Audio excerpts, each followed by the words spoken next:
Hello everyone.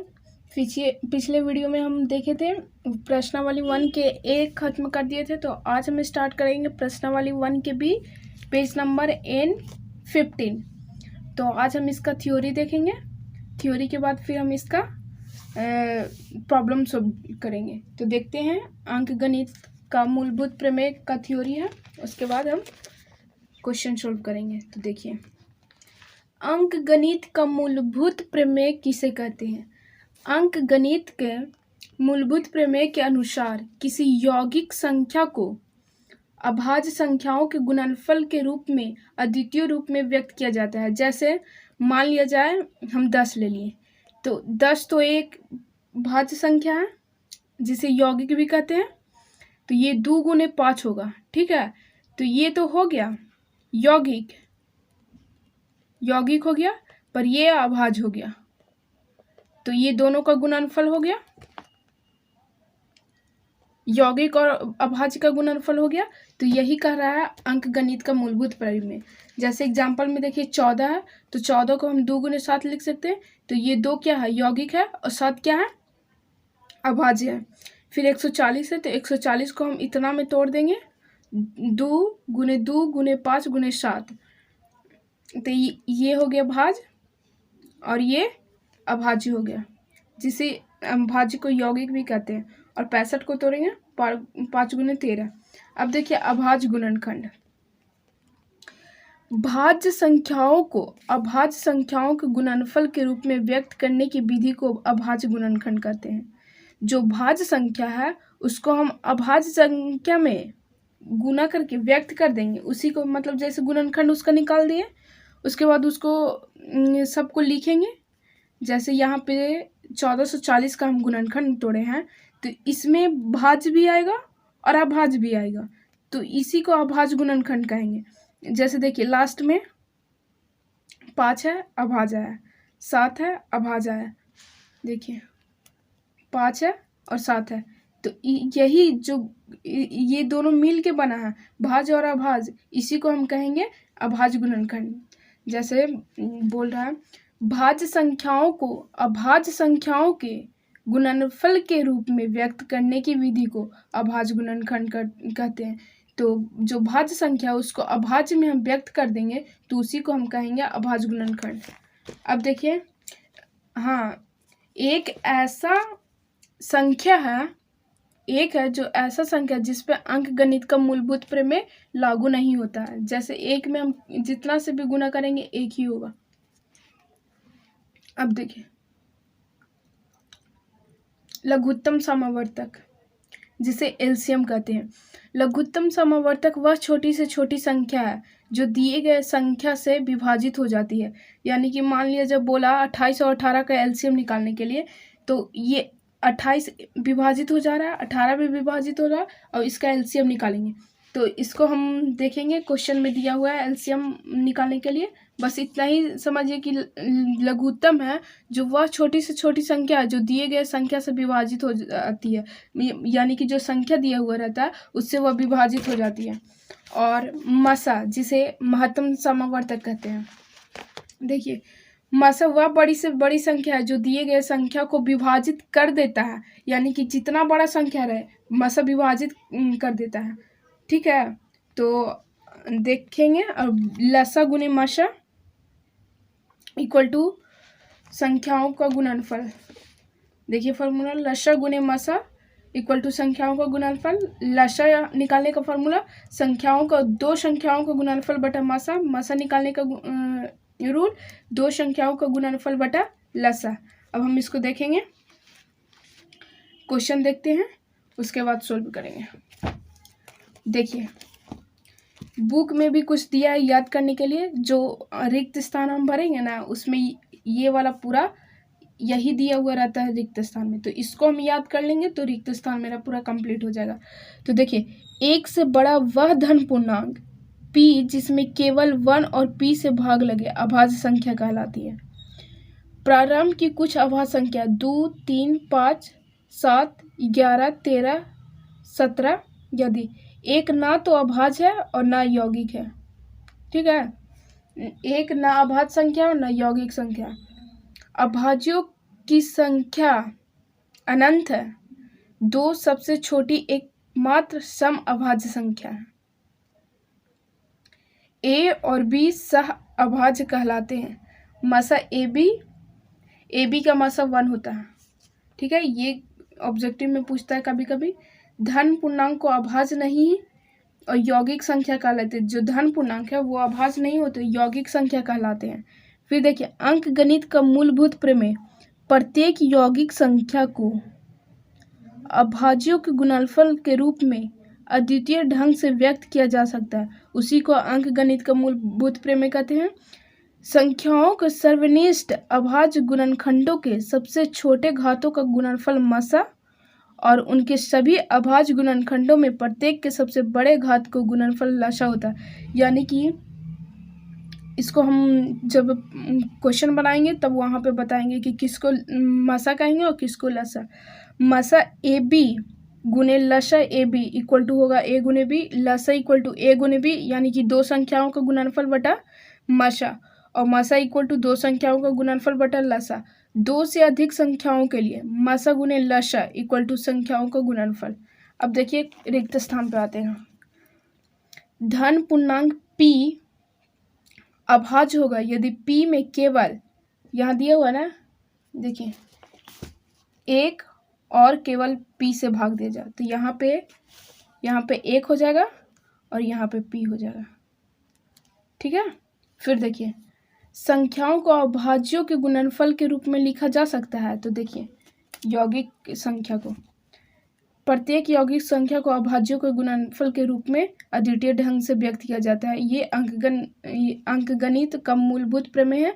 तो देखिए ये यौगिक संख्या होगा, तो यहाँ पे भराएगा यौगिक संख्या या अभाज्य संख्या।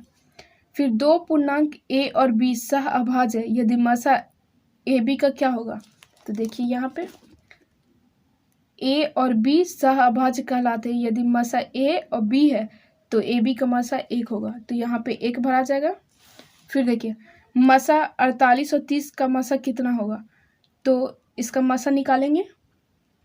तो मसा तो हम निकालने आ ही गया होगा भाग एल्गोरिदम विधि से, उसी प्रकार से मसा निकालेंगे तो इसका मसा 18 आता है। अब देखिए मसा ए बी गुने लसा a b equal to formula क्या होता है, देखिए सारा फॉर्मूला यहीं पे मिल जाएगा। रिक्त स्थान मसा ए बी गुने लसा ए बी इक्वल टू ए गुने बी, तो हम यहाँ पे ए गुने बी भर देंगे। ठीक है, अब देखते हैं क्वेश्चन नंबर 2। निम्न गुणनखंड में अज्ञात संख्याओं को लिखे, यानी कि जो दिया हुआ है उसमें ए का मान निकालना है, बी का मान निकालना है, सी का मान निकालना है। तो देखिए निकालते हैं।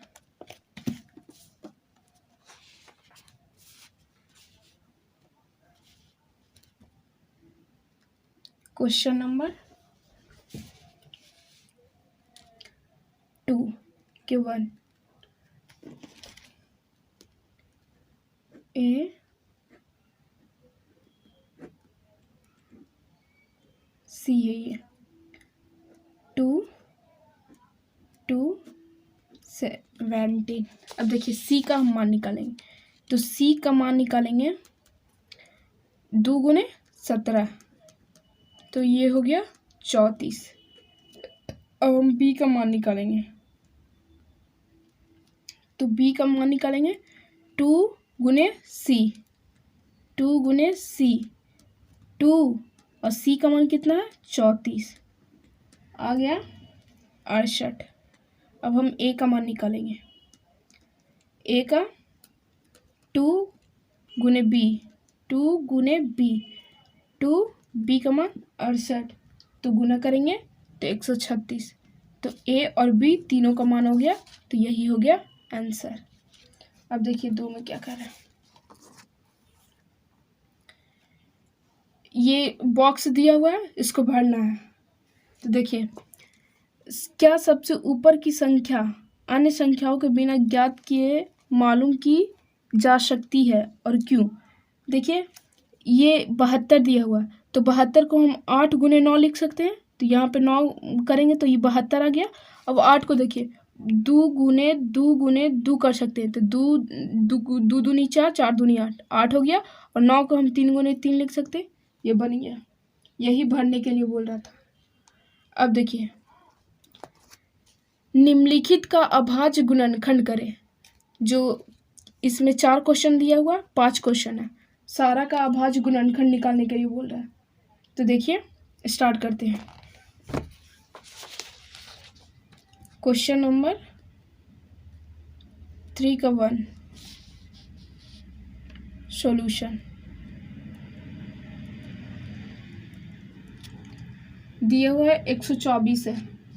124 का अभाज्य गुणनखंड निकालेंगे। तो देखिए अभाज्य गुणनखंड कैसे निकलता है। इसको 2 से लगाएंगे, ये कटेगा 62 से, फिर इसको 2 से लगाएंगे 31 से।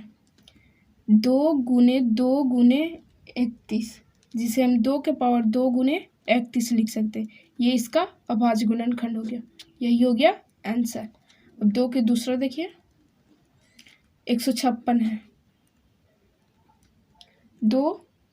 156 को हम देखेंगे कि किससे लग रहा है। पहले तो जैसे एलसीएम में लगाते हैं 2 से, फिर 3 से, 5 से, 7 से, बस उसी प्रकार से लगाते जाएंगे और काटते जाएंगे, और लास्ट में जो बचेगा उसी को लिख देंगे, बस वही आंसर हो जाएगा। देखिए 2 से हम देखें कि 2 से ये कटेगा, तो 2 से लगाएं 78 आया। फिर देखिए 2 से ये कटेगा 78, फिर 2 से हम लगाएं तो आया 39। अब देखिए 39 2 से नहीं कटेगा, तो फिर हम सोचेंगे कि फिर 39 किससे कटेगा, 3 से लगा के देखते हैं। तो 3 से 39, 13 3 39 कट गया। अब देखिए 2 है जो 2 गो है, तो 2 के पावर 2 हम लिख सकते हैं, 3 लिख सकते हैं और 13 लिख सकते हैं। ये 13 हो गया, ये अभाज्य गुणनखंड। अब देखिए 2 के तीसरा 140। अब 140 को हम 2 से लगाएंगे तो 70, फिर लगाएंगे 2 से 35, फिर इसको हम 5 से लगाएंगे 7। ठीक है, तो देखिए 2 2 है, तो 2 के पावर 2, 5 गुने 7। अब 2 के चौथा, अब ये 140 का क्वेश्चन 2013 में पूछा है। देखिए 2013 बिहार बोर्ड।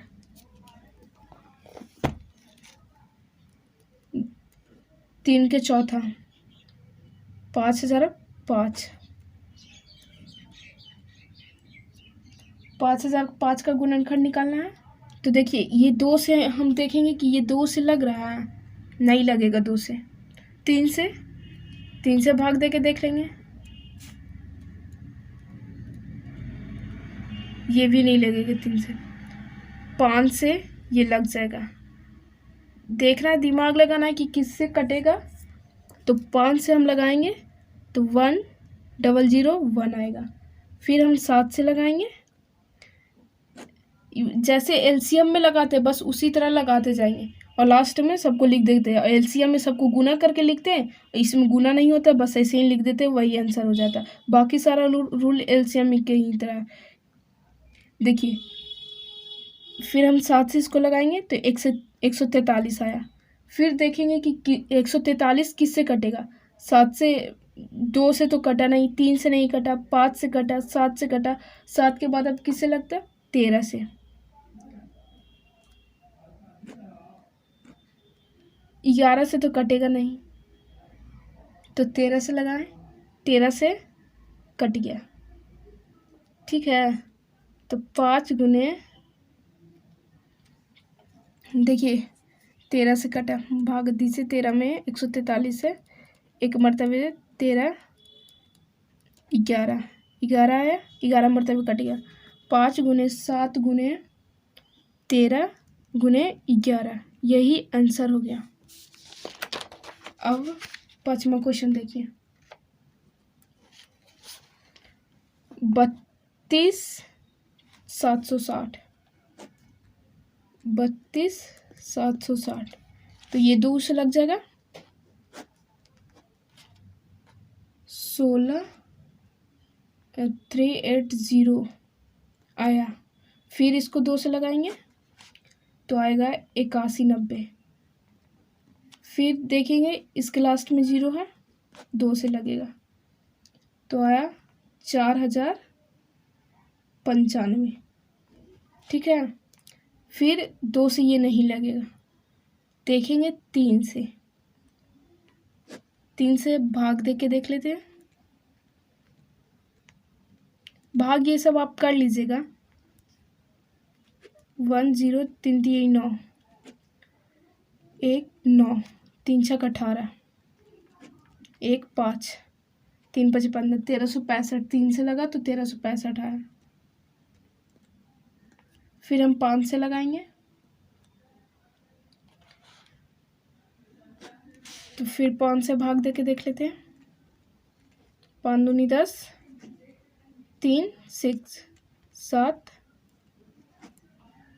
1 273 आया। फिर 273 को हम 7 से लगाएंगे, देखते 7 से लगा के।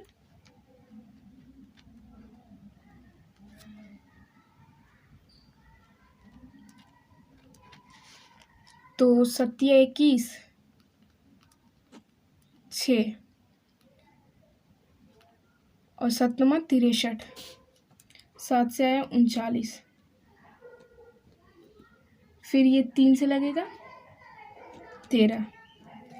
अब देखिए इसको 2 यहाँ पे कितना है, 1 2 3 है तो 2 के पावर 3, 3 1 2 है तो 3 के पावर 2, 5 गुने 7, यही हो गया। तो ये कंप्लीट हो गया। फिर देखते हैं क्वेश्चन नंबर 4। अभाज्य गुणनखंड विधि से निम्नलिखित के मसा और लसा ज्ञात करें। यानी कि इसी विधि से मसा और लसा ज्ञात करेंगे। तो देखिए क्वेश्चन नंबर 4 के 1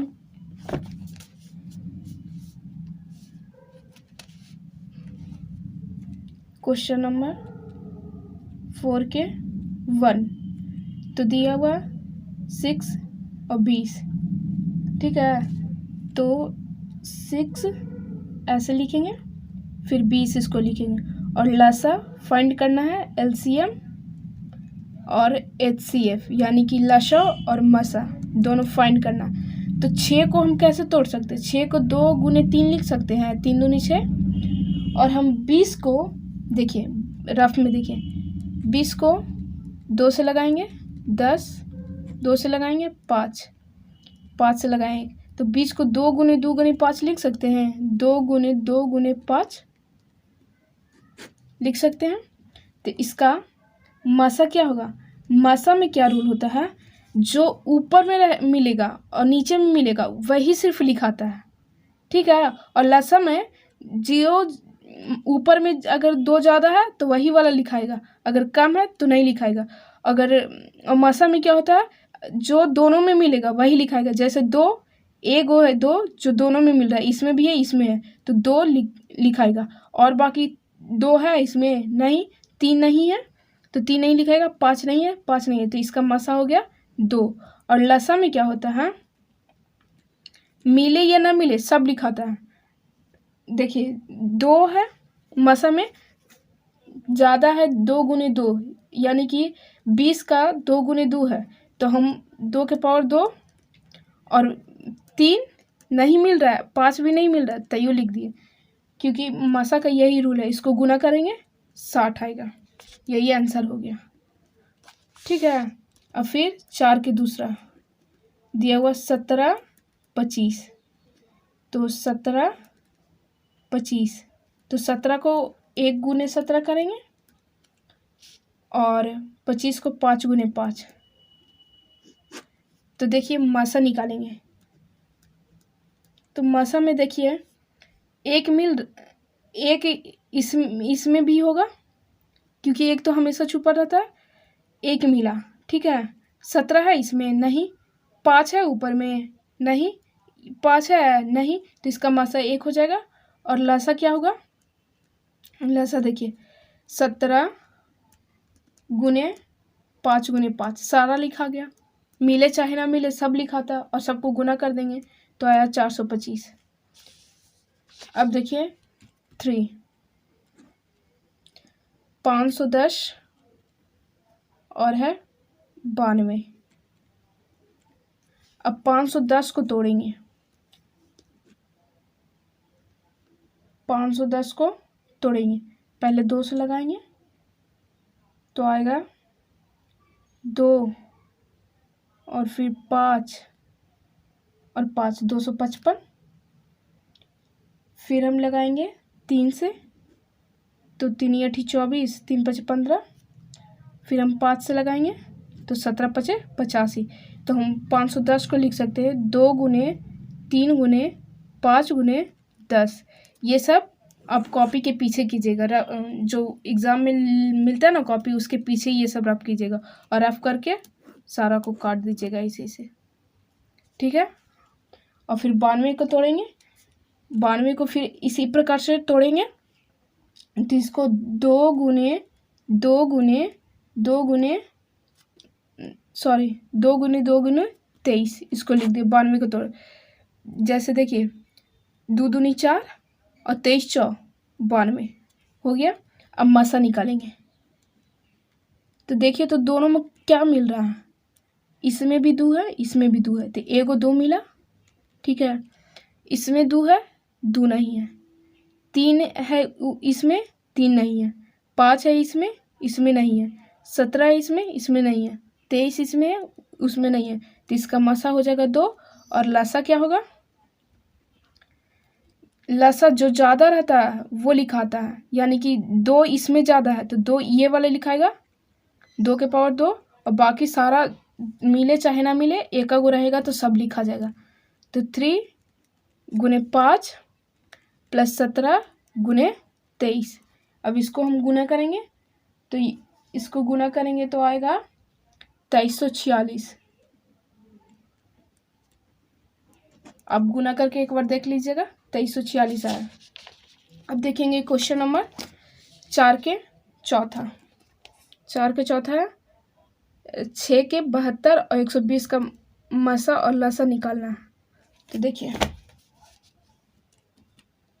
4 6 72 और 120। तो 6 को हम 2 गुने 3 लिख सकते हैं, 72 को हम तोड़ सकते हैं ऐसे। अगर नहीं तोड़ने आया आपको तो आराम से इसे रफ में कीजिएगा। 2 से लगाएं 36, 2 से लगाएं 18, 2 से लगाएं 9, 3 से लगाएं 3, 3 से कट गया तो 72 2 गुने 2 गुने 2 गुने 3 गुने 3। फिर 120 के इसी तरह से तोड़ दीजिएगा। अगर डायरेक्ट नहीं आता तो हम डायरेक्ट तोड़ देते हैं। तो 120 को हम गुना करेंगे, 2 से लगाएंगे, फिर इसको 2 से लगाएंगे, फिर इसको 2 से लगाएंगे, फिर 3 से, फिर 5। अब देखिए मसा ये 2 मिल रहा है, 1 2 लिख दिए, बाकी नहीं मिल रहा है तीनों में, नहीं देखिए 3 मिल रहा है, इसमें भी 3 है, इसमें भी 3 है, इसमें भी 3 है, 3 लिख दिए। 3 दूनी 6। लसा देखिए कि 2 किस में ज़्यादा है, दोनों में ये सेम है तो 2 के पावर 3 लिखा जाएगा। और 3 देखिए 3 सेकेंड वाला में ज़्यादा है तो 3 के पावर 2 लिखा जाएगा। और 5 अकेला है बेचारा, इसको लिख देंगे 5 को। तो इसको गुना करेंगे तो 360 आएगा आंसर। अब 5वां क्वेश्चन 17 23 29। तो ये सब तो 17 23 29 ये सब तो अपने आप से सिर्फ लगेगा। 1 गुने 23, 1 गुने 17, 1 गुने 29। तो मासा इसका क्या हो जाएगा, 1 इसमें भी है, इसमें भी है, इसमें भी है, तो मासा 1 हो जाएगा। लसा क्या होगा, लसा में क्या होता है, जो मिले या ना मिले सब लिखाता है। 17 गुने 23 गुने 29, इसको गुना करेंगे तो इसका गुना आ जाएगा कितना, 11,033, 11,33 9 आ जाएगा इसका गुना। अब देखिए क्वेश्चन नंबर 6 देखिए, 540 का मसा 540 805, इसको तो पक्का गुणनखंड विधि से तोड़िएगा, अगर स्मार्ट बनने के लिए चाहिएगा तो नहीं हो पाएगा। इसको रफ में जाके और ऐसे 540 लिख के और ऐसे ऐसे करके और तोड़िएगा, तब ये सही होगा।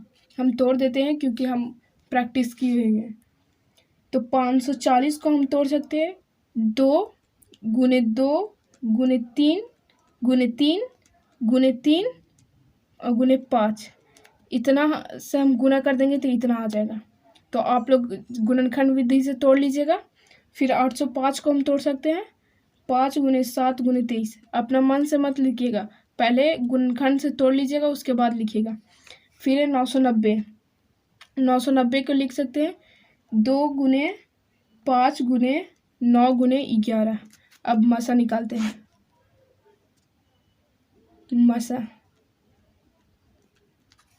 देखिए 2 इसमें है, इसमें नहीं है, इसमें नहीं है, ठीक है।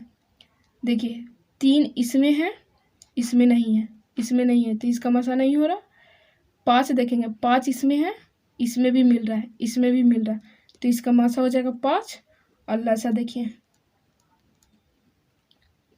2 के पावर 2, 2 गुने 2, 3 3 गो है, 3 गुने 3 गुने 3, 5 एगो है 5 7, फिर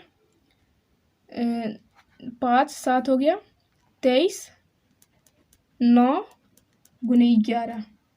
तो आप सब पे गुना कीजिएगा तो 956 34 0 आएगा इसका आंसर। आप गुना करके देख लीजिएगा। अब देखते हैं 4 के साथ। अब एक क्वेश्चन और है 4 में, 4 के साथ देखते हैं। यहाँ 8 9 25 का बहुत इजी क्वेश्चन है। 8 9 25 ये सब देखिए इजी है, तो इसको ऐसे ही तोड़ सकते हैं। 2 गुने 2 गुने 3 गुने 3 गुने 5 गुने 5 गुने 25। अब मसा निकालेंगे तो देखिए 2 मिल रहा है किसी में, न इसमें है न इसमें है, 3 न इसमें है न उसमें है, 5 न इसमें है, तीनों में नहीं है, तो इसका मसा 1 हो जाएगा।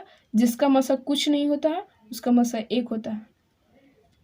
लसा तीनों के लिख देंगे 3 गुने 3 5 गुने 5, इसका हो जाएगा कितना लसा। इसको गुना करने पर आएगा कितना, गुना करके देख लीजिए 1800 आएगा। हो गया। अब देखिए 5 का क्वेश्चन क्या कर रहा है।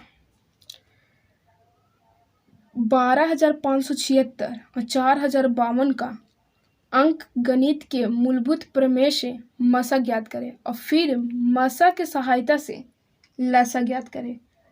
तो अंक गणित के मूलभूत प्रमेय से मसा और लसा ज्ञात करेंगे। तो देखिए हम इसको ए बराबर एक मैथ को बनाने का बहुत नियम है, और एग्जामिनर होता है जो वहाँ एग्ज़ाम में देखेगा कि आपका आंसर मिल रहा है कि नहीं, ठीक है। तो इसको हम भाग एल्गोरिदम विधि से भी बना सकते हैं और अभाज्य गुणनखंड विधि से भी इसको बना सकते हैं, मसा और लसा निकाल सकते हैं। जैसे अभी बनाए 4 के सारा क्वेश्चन बनाए उस विधि से भी बना सकते हैं। लेकिन देखिए उस विधि से बनाने में दिमाग लगाइएगा कि किस विधि से हमको आसान पड़ता है। ऐसा ना कि लॉन्ग विधि बना है आप बीच में अटक जाए तो फिर कट कुट करना पड़े। आप दिमाग लगाइएगा कि किससे आसान रहेगा। अगर हम इसको अभाज्य गुणनखंड विधि से बनाते हैं तो इसको तोड़ने में बहुत ज़्यादा टाइम लगेगा।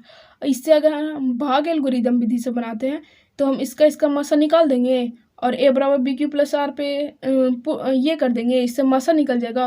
और मसा इक्वल टू फार्मूला तो दो संख्याओं का गुणनफल बटा लसा इक्वल टू फार्मूला होता है दो संख्याओं का गुणनफल बटा मसा, उसी पे पुट कर देंगे, आ जाएगा आंसर। और देखिए अभाज्य गुणनखंड की प्रक्रिया से 96 और 404 का मसा निकाले तो इसका हम अभाज्य गुणनखंड से निकाल देंगे, क्योंकि ये इजी है, आराम से हो जाएगा। तो ये सब दिमाग एकदम दौड़ाते चलिएगा कि कौन सा विधि से इजी रहेगा। तो देखिए बनाते हैं, नहीं तो फिर एग्जाम में बहुत ज़्यादा दिक्कत होता है। 5 के 1 12,576 और 4,052। देखिए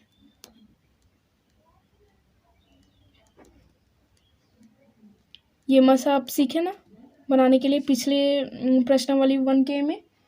देखिए 452 में हम कितना से गुना करें कि 12,576 आ जाए या इससे कम आ जाए। तो हम 3 से गुना करेंगे तो 12,156 आएगा। इसको घटाएंगे 420, इसको यहाँ लिखेंगे 4,052।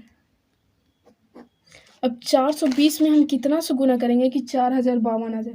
तो हम 9 से गुना करते हैं तो 3780 आता है, और ये कट गया 272 घटा के।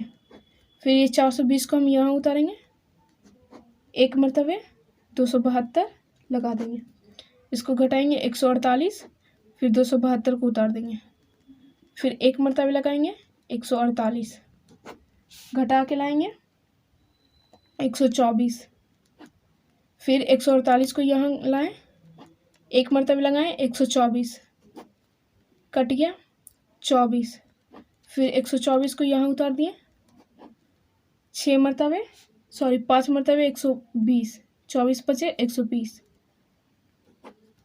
ये कट गया 4, 24, 4 छक 24। अब देखिए इसको A बराबर BQ प्लस R पिलाएंगे। बस आपको देखना है कि किस नियम से हमको इजी पड़ रहा है, बस उसी नियम को लगा देना है। 420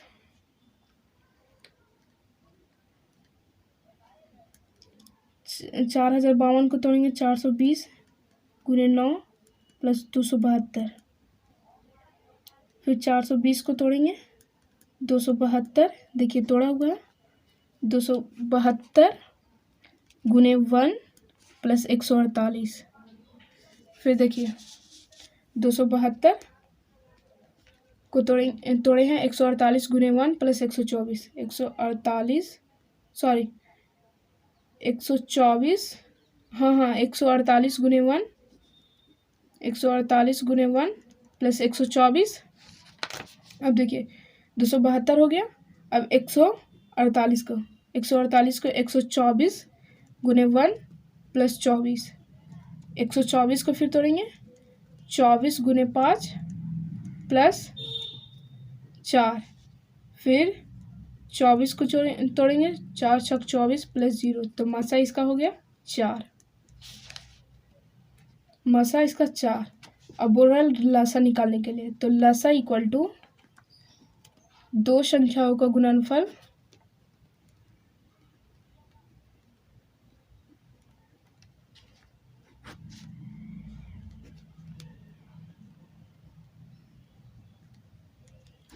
बटा मसा। दो संख्याओं का गुणनफल यानी कि 4,052 गुने 12,576, और इसका मसा कितना लाए 4। इसको अब गुना कीजिएगा 4 से, देखिए ये कट रहा है 1013 मरतबे, फिर 1013 में 12,576 को गुना कीजिएगा तो आएगा 12, 73, 94, 88 आंसर। अब देखिए 5 के दूसरा और तीसरा देखते हैं।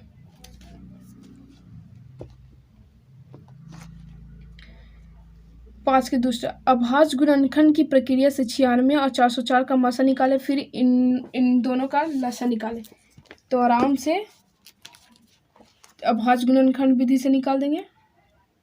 5 के दूसरा 96 बोल रहा है और 404, तो 96 को हम तोड़ सकते हैं 2 गुने 2 गुने 2 गुने 2 गुने 2, ठीक है, और गुने 3। आप अभाज्य गुणनखंड विधि से तोड़ के देख लीजिएगा। और फिर हम एक 404 को 2 गुने 101 तोड़े। अब मसा इसका देखिए, मसा 2 इसमें भी मिल रहा है, इसमें भी मिल रहा है, और यहाँ 2 है, यहाँ 2 है, यहाँ 2 है, यहाँ 2 है, यहाँ 2 है, नहीं है। 101 यहाँ है, नहीं, तो इसका मसा हो जाएगा 2 गुने 2 इक्वल टू 4। ठीक है, इसका मसा हो गया 4। अब देखिए, अब लसा बोल रहा है, तो लसा इक्वल टू होता है 2 संख्याओं का गुणनफल। ये सब 2 मार्क्स में पूछता है। 2 संख्याओं का गुणनफल बटा मसा। तो 2 संख्याओं 96 गुने 404 और बटा मसा कितना निकाले हैं 4। देखिए मसा यहाँ 4 निकाले हैं, तो 24 चौके 96। अब 24 में 404 से गुना कर देंगे तो आएगा 96। इसका आंसर हो गया। अब देखिए 5 के तीसरा,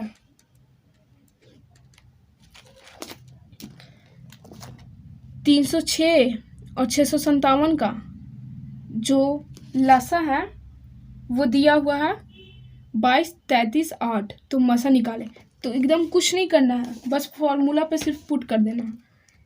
मसा इसमें निकाल के दिया हुआ है, और पहले वाला में मसा हम लोग निकाल रहे थे, और 22, 33, 8 दिया हुआ है, और मसा पुट करना है, मसा निकालना है, और ये लसा दिया हुआ है। ठीक है, तो मसा इक्वल टू फॉर्मूला क्या होगा, 2 संख्याओं का गुणनफल बटा लसा। 2 संख्याओं का